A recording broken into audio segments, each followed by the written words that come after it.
the password she said in her sleep.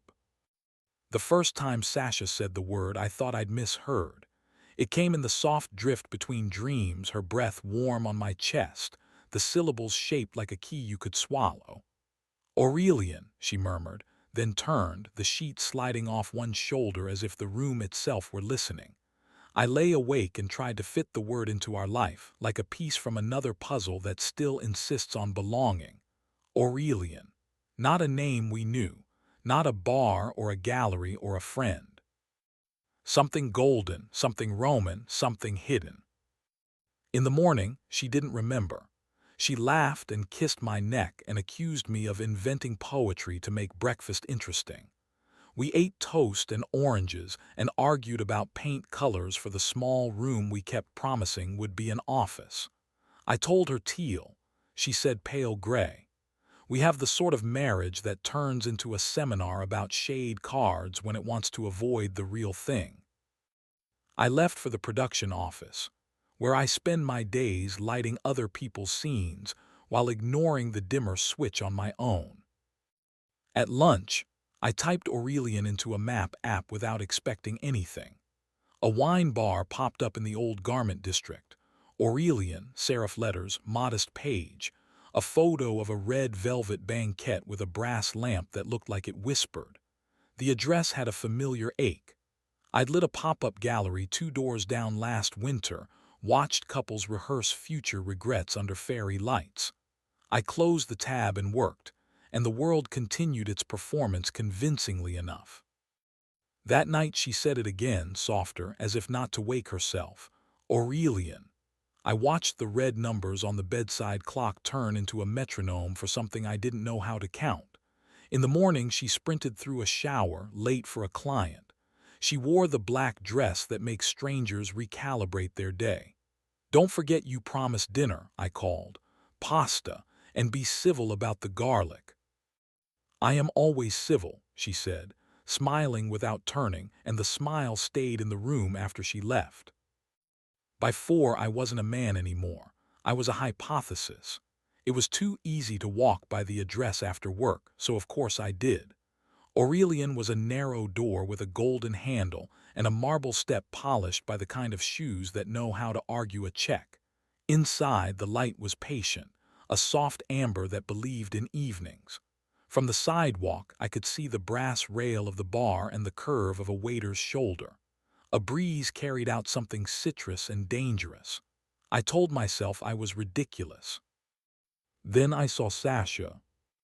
She was at a corner table with a man whose face belonged on a billboard about ease. Tall, precise, the kind of handsome that keeps its voice low to be trusted. He leaned toward her with his hand around a glass of water, as if he was holding the idea of restraint. She laughed the way she laughs when she decides to forget not to. Her fingers rested on the table like a promise she hadn't made yet. I stood behind a planter of rosemary and listened to my heart arrange itself into a smaller instrument. I could have gone in. I could have sent a scene across that velvet and watched it stain. Instead, I walked away and counted streetlights. I know how stages are built. I also know how they burn. On the bridge, the river performed its trick with reflections, and I performed mine with denial. By the time I reached home, I'd practiced a dozen opening lines and believed none of them. Sasha arrived after 9 with air from some other room in her hair. She kissed me like a book she didn't want to dog-ear. "You're late," I said. The tone was even. It felt like balancing a coin on its edge. "The meeting went long," she said, wandering to the pot on the stove and lifting the lid as if something inside might explain us. "And then Mia dragged me for a drink.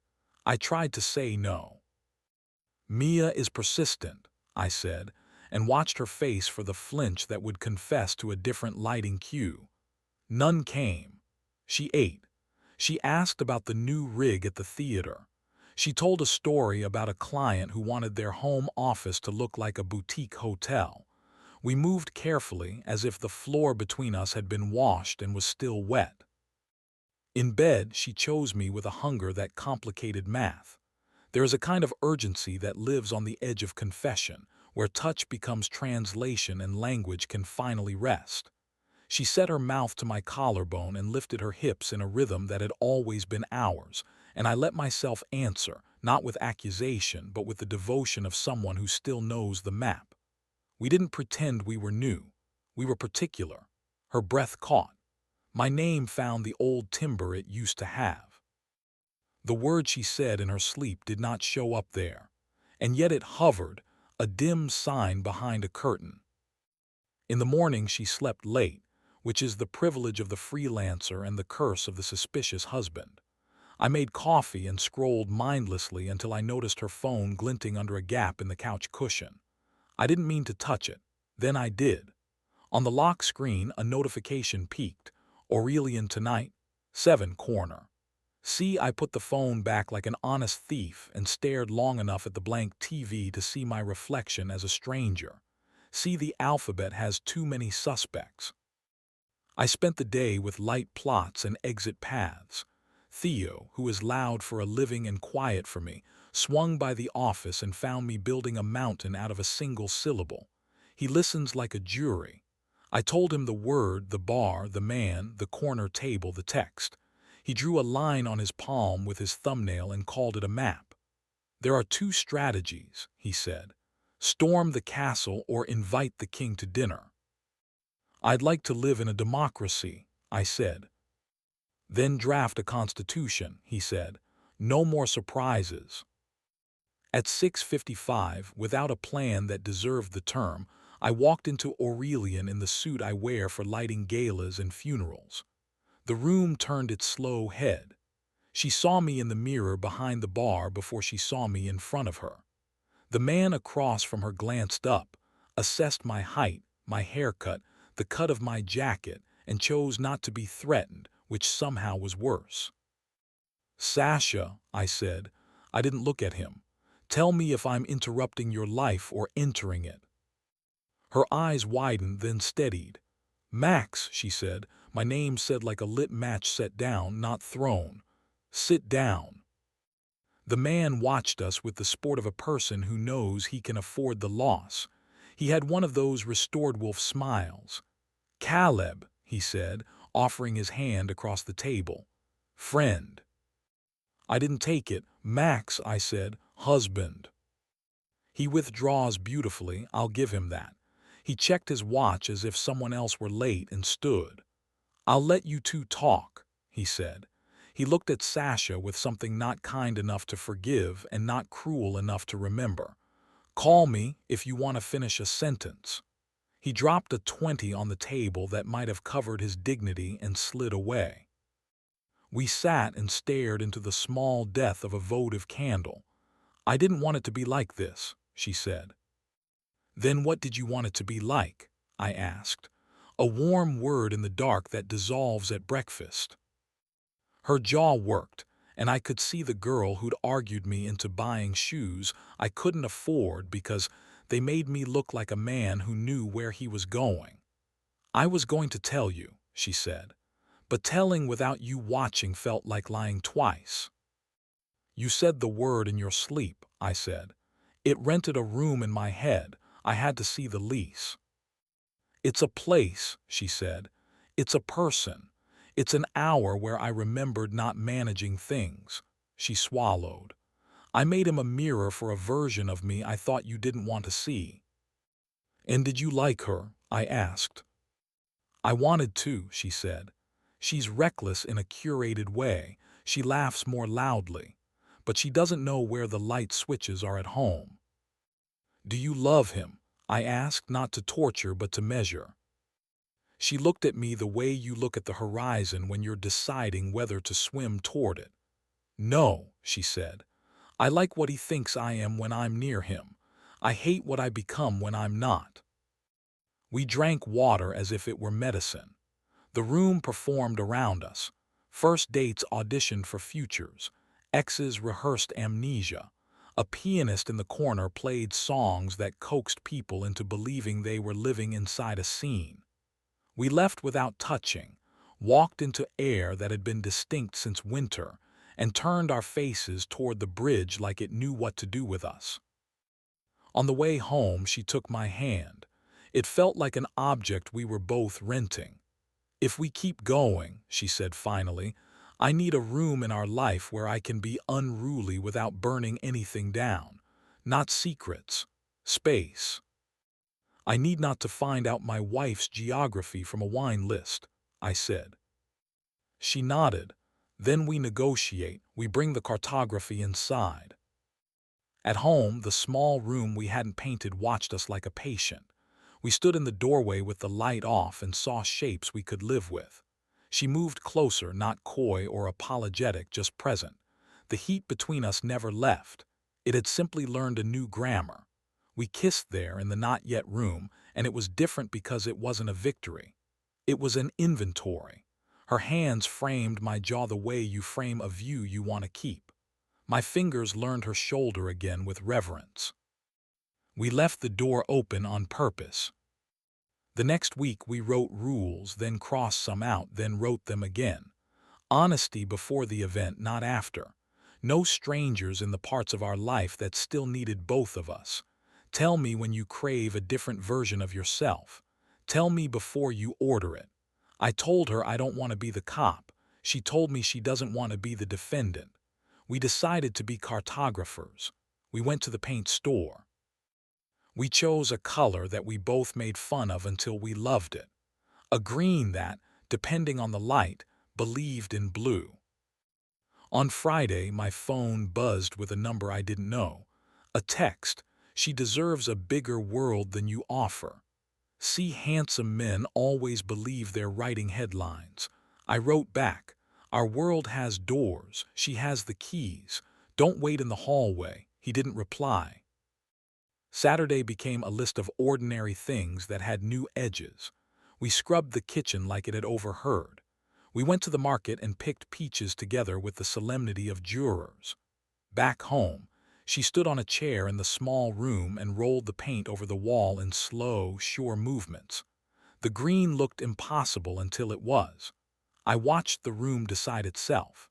When she climbed down, there was a smudge on her cheekbone that made me believe I could start again. We made love on the drop cloth because the floor was wild with possibility. It wasn't to erase him. It wasn't performance.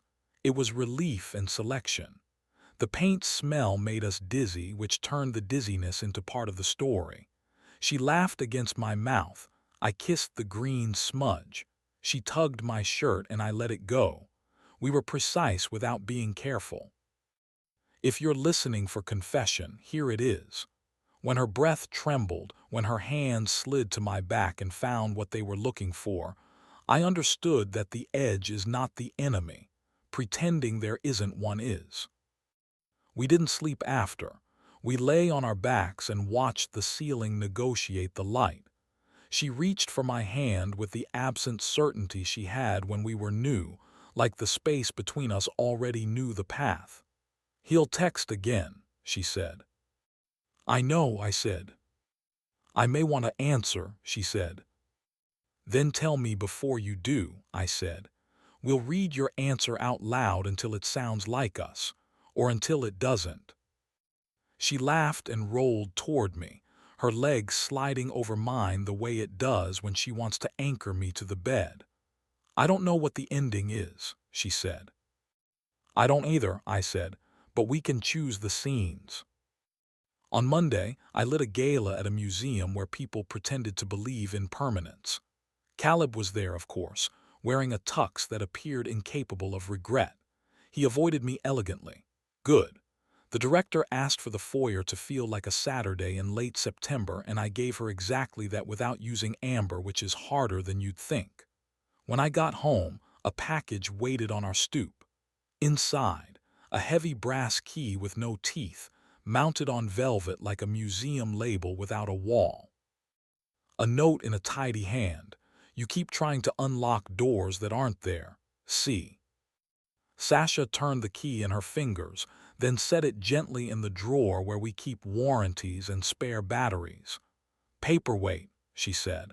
"Sometimes that's all a key needs to be." We put the room together slowly.